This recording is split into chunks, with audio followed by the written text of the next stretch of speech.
It can feel like our family of origin defines us, that wherever we came from, that's who we are, and we can never escape from that. We can't claim a different life or a different path. In this episode, I'm reading out of Hope for Today. It originally aired as a bonus episode, and what it's talking about is owning our own freedom. Being able to let go of our past, let go of our past relations with families, and stand in our own spiritual strength. And I thought this was a fabulous soul recovery topic.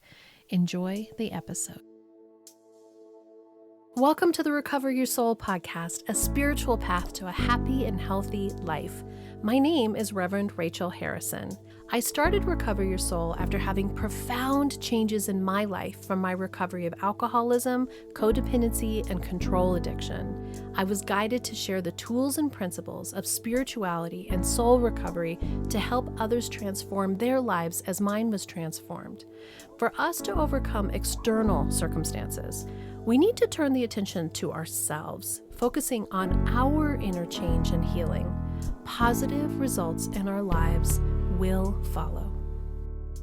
I love reaching out and grabbing my Hope for Today daily reader and seeing what is on the day that this is going to air. So this is going to air on May 19th, 2023. So I picked up the daily reader and I read it. And at first I thought, no, that doesn't really resonate. I'm not sure I really want to talk about that. But the thought for the day was, hope leads me to the future. With the support of Al-Anon, I can free myself from the past. And that really spoke to me because there's so much of soul recovery, which is around letting go of the past. And so I thought, yep, that's exactly what we're going to refer to, and I will speak on from the soul recovery perspective today. So I'm just going to go ahead and start the beginning of the reader, and as I usually do, reflect on it as it appears and is in part of my life. Here we go. So May 19th in Hope for Today. It reads, my favorite great aunt is dying, and I want to write her daughter, my cousin. My hand shakes as I face the empty card. I was the black sheep, the runaway, and my father was the one in town that was drunk. I haven't seen my cousin since I left home, and I'm still ashamed. This has been the legacy of alcoholism for me, no matter how much good I do in my life, how well I rear my children, keep my house, do my job, or how much community service work I do, I'm still ashamed to talk to people who knew me as my father's daughter. Yet if I don't send the card, once my aunt dies, I'll lose touch with the whole branch of my family. My children may never have the opportunity to know their cousins, which would continue the legacy of isolation and shame. 3 years of Al-Anon remind me to keep it simple and to change what I can. I write a brief note in the card and seal it, mail it, and let it go. Whether I receive an answer is not important. What is important is letting go of my shame and perpetual feelings of failure.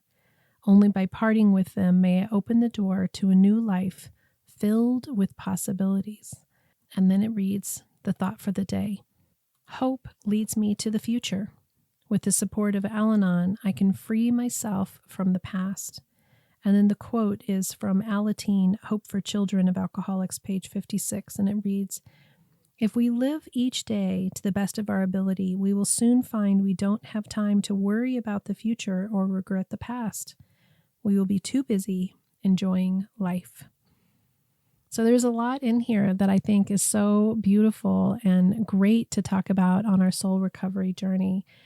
And the first that I want to talk about is just how profound the effects of alcoholism as a family disease are for not just the alcoholic, but for everybody else in the family. And this black sheep, this shame of how somebody else behaved is real. And there are so many of us that feel this feeling of, how do I stand in the strength of who I am without it being attached to my family of origin? And we spend a lifetime trying to stand on our own 2 feet, trying to discern who we are, trying to disconnect. And it's a process that some of us make And some of us can't ever get away from those tethers, from those cords and those ties of dysfunction. So the first piece in all of it is really just to forgive yourself and to realize how complex it is to be raised in addiction. And that when we can separate out the behavior from the person, the behavior of addiction from the human being, the soul who had this disease, we can start to have compassion for those people, for our parents, for our brothers or sisters, for our grandparents, for our friends, our other family members. And we can separate out that part where we're taking it personally, where we feel like something happened to us that is damaging to us, and we're claiming that as our own, when the truth is their disease, their addiction, their dysfunction is uniquely their own to hold. Now, it does affect us. It affects us when we were younger and how we set up our systems and our belief systems and our patterns and what we needed to do to survive. Absolutely. But in this passage, what I really love is that it's talking about the need for us to release that shame, to let go of that guilt, to let go of what is not ours to hold any longer. And she talks about how no matter how hard she works to be this different person, she was still holding on to that shame and that fear and that attachment to being the black sheep, to being her alcoholic father's daughter, until she came into recovery. Now, in soul recovery, we're talking about much more than addiction to substances or to behaviors. And many of you have come here because of that in your life. You've come because you were negatively affected in some way by somebody who has an addiction.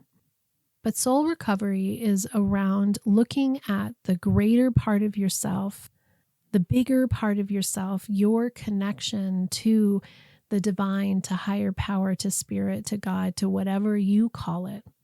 That is your relationship to make. And remembering that you're whole.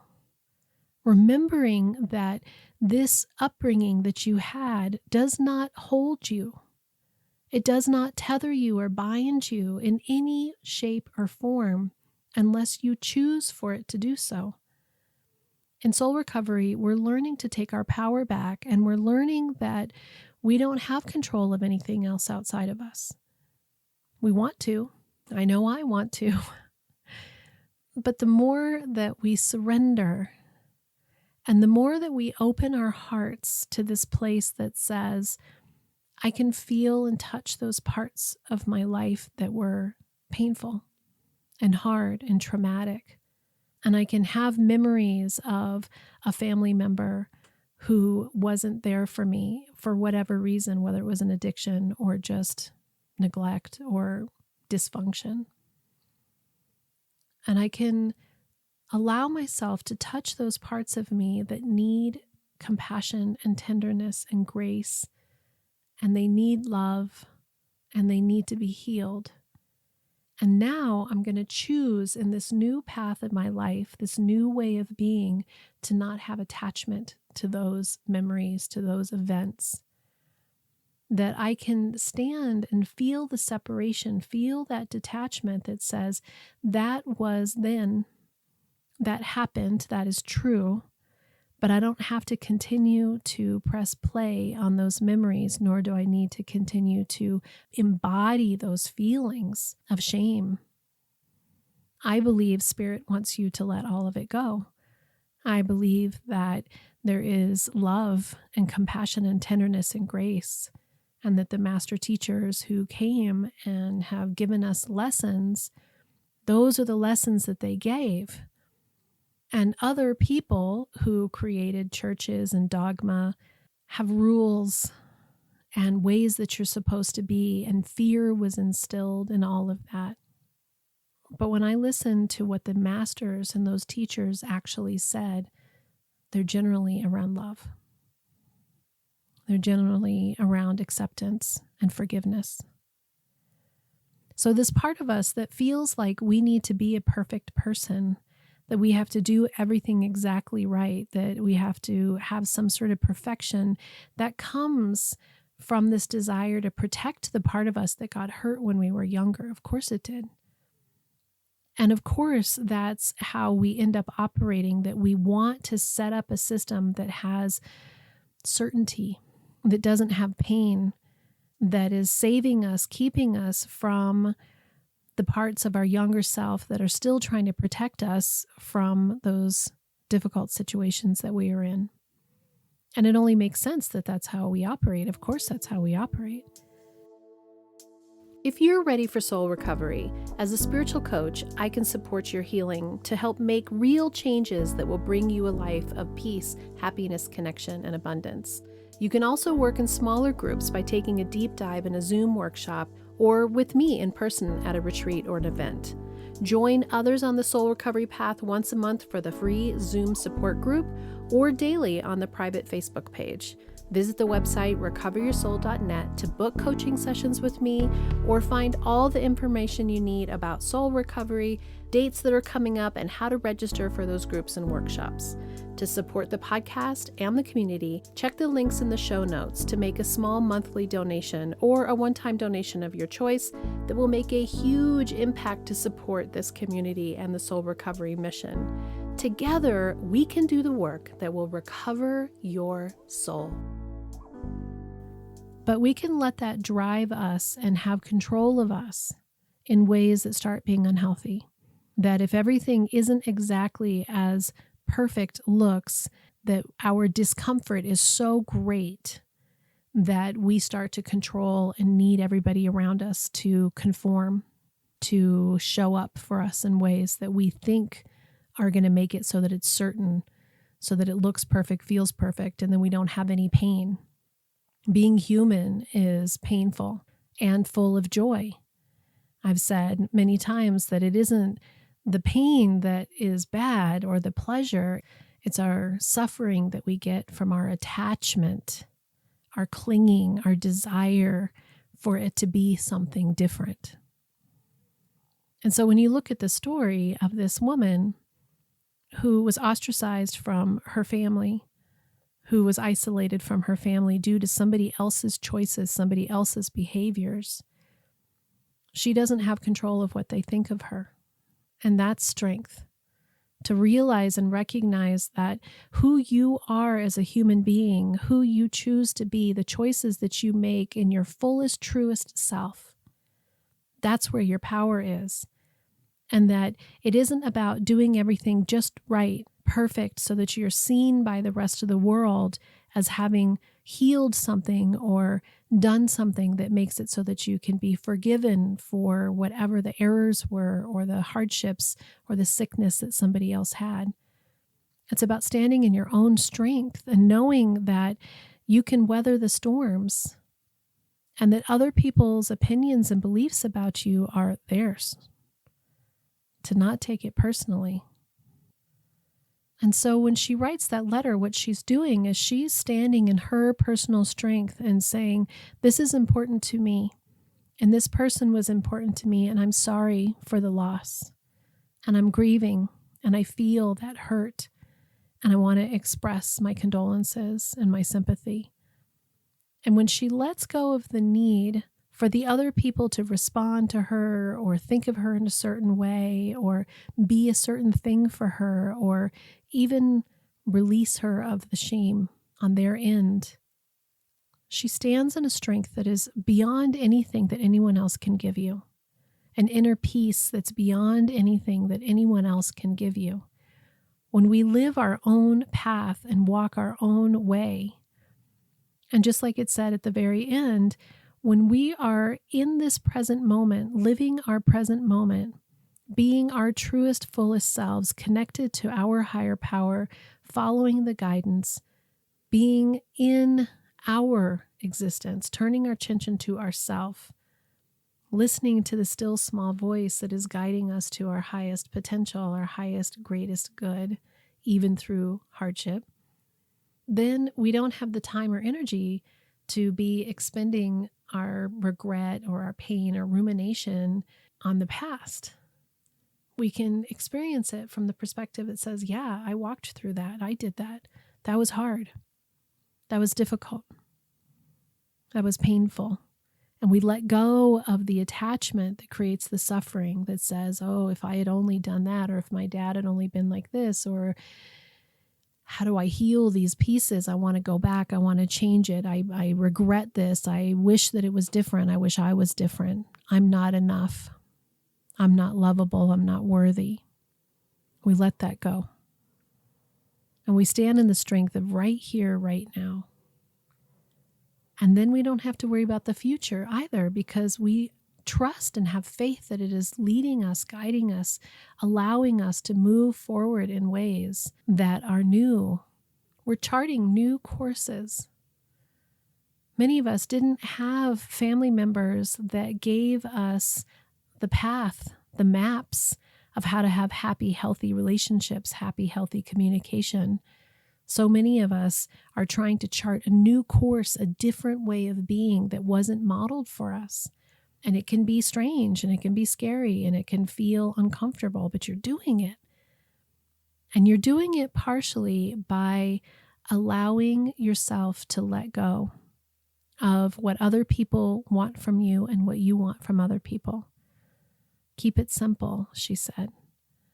Keep it simple to me reminds me that I don't have to go down a rabbit hole, that I don't have to figure it out for everybody else, that it doesn't have to be complicated, that I can take the route that feels right for me instead of the route that somebody else is asking me to walk, a path that somebody else is asking me to take.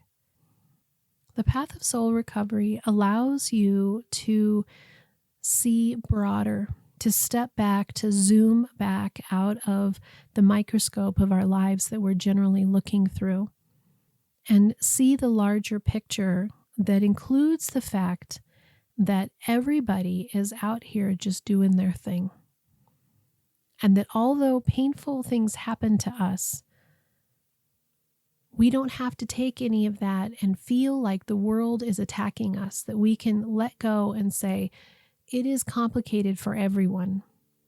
And addiction, in particular, is a disease that takes people over and makes them become something that is not what they wanted to be, or who they wanted to be, or what they wanted to do with their life.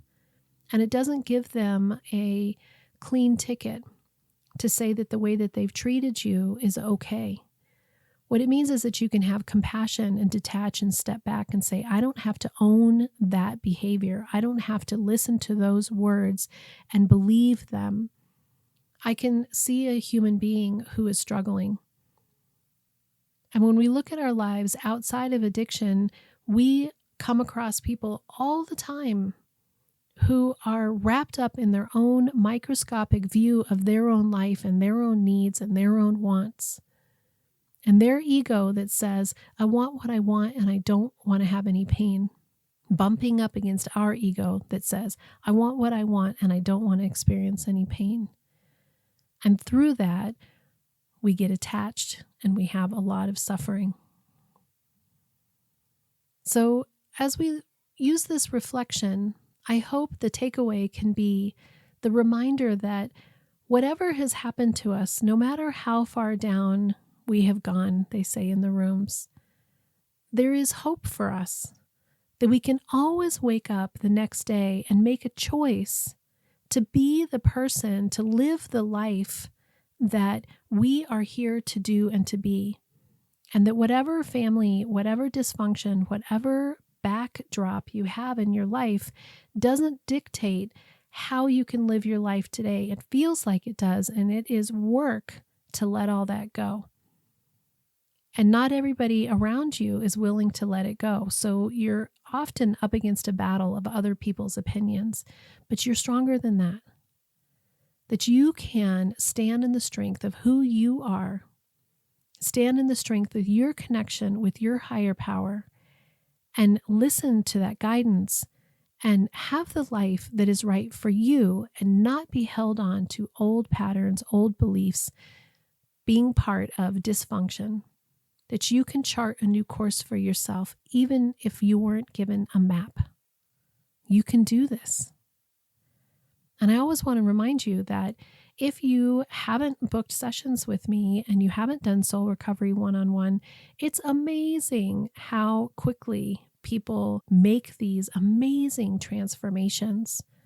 Their perception is changed through the work of being ready to be healed, ripe to change yourself, and for you to grow and let go of all this old, tired baggage, letting go of the rocks of shame and pain and guilt and grievance. It doesn't take much when you're ready. So I encourage you to book a session with me and just try it out. We also have the support group, which has been phenomenal, once a month. And I love having people come and be able to connect with each other and share their experience, strength, and hope in their soul recovery. We're in this together. I'm on the journey too. Until next time, namaste. Thank you for listening to this episode of the Recover Your Soul podcast and being part of this amazing and growing community. If you loved this episode and you want even more, there is a bonus episode with even more content every Friday. This is by subscription.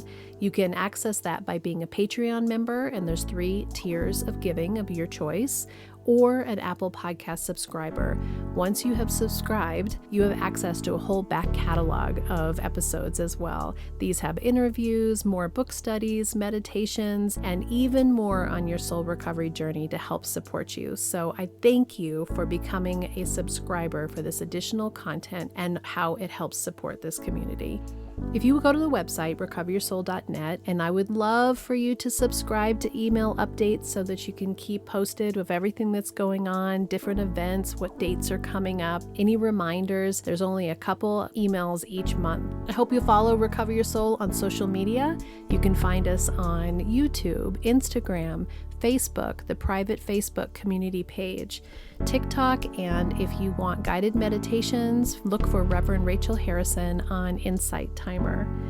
I really encourage you to take advantage of the one-on-one coaching. This is a unique, intuitive connection between the two of us. There are 9 steps to soul recovery, and I do use those 9 steps to loosely guide us through whatever your coaching that you need. But really, it's about creating a way for you to feel comfortable around your healing of your past, looking at the situations in your life. What are the patterns? What are the beliefs that are holding you back?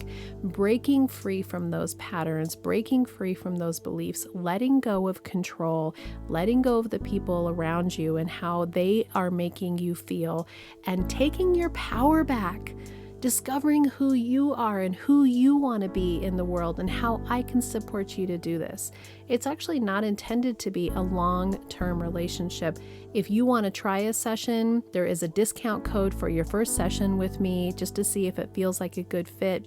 I really try to keep the prices as reasonable as I can. This isn't about trying to charge what coaches do charge. This is about me being able to make a living to support you on your path. I am here to support you on your soul recovery journey. And also, you're sharing this podcast with your friends, putting 5 stars, leaving reviews, really sharing this with others is growing the community. This is my great mission, to bring soul recovery to a larger group, that we are growing and supporting each other. And every time I'm in one of our support groups and I see all those faces on Zoom and we share with each other what's really happening in our lives and we connect, or in a workshop, it just is so profound that we're doing this work together. We are supporting each other, and the fact that I can be part of your life means a lot to me. Thank you for being part of this community. Thank you for supporting Recover Your Soul. And I know that together we can do the work that will recover your soul.